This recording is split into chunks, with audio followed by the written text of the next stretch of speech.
county out of business was environmental rules and regulations. So I dedicated my time to look at manure management and to make sure that agriculture could safely apply manure. And since '92, I've done a lot of nutrient management planning. I actually wrote the planning program that's done in the state, and then I developed a small program called the University of Wisconsin Discovery Farms. Through that program, we evaluate edge of field losses for nitrogen, phosphorus, and sediment.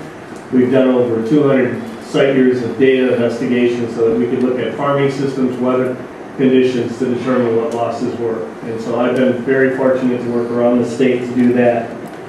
While it's not going to be a popular thing to say, I have to say what our data says, and that is that nutrient and sediment losses are really not a function of farm size. It has very little to do with the number of animals. It has a lot to do with the physiographic settings, the weather conditions, and then the farming systems.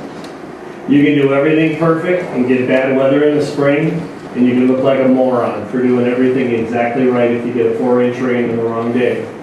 You can also have the wrong type of tillage and the wrong type of practices in a particular setting, and you can have large losses. So 2 weeks ago, I was contacted by Gene and by the Wisconsin pork producers because in the early 90s, we trained every swine farm in this state to put together a nutrient management plan. And they said, will you look over this and see if this system's going to work? So I went down to that farm last Friday with the intent of making sure that they were going to consider a farming system that I think is really innovative. It's one we're doing right now in the Yahara watershed in Dane County.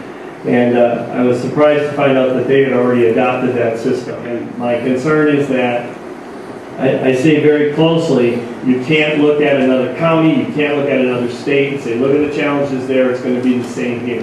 Every county, every field, every location has unique challenges, and you're going to have unique challenges. Your distance to that lake, your cold weather. And so part of this is trying to make sure that farm comes here really prepared. Never allow the farmers of this state that I work with and I represent to call manure a pollutant or a waste. Manure is a valuable resource. It has to be used as such. Can it be a pollutant? Yes, if it gets off-site it can, just like a flower in my field that my wife planted is a weed technically because it's not what I want. Anything growing where you don't desire it is a weed. We have fights about that at home, but in reality the same is true with manure. It is a valuable source of nutrients and it can be done right.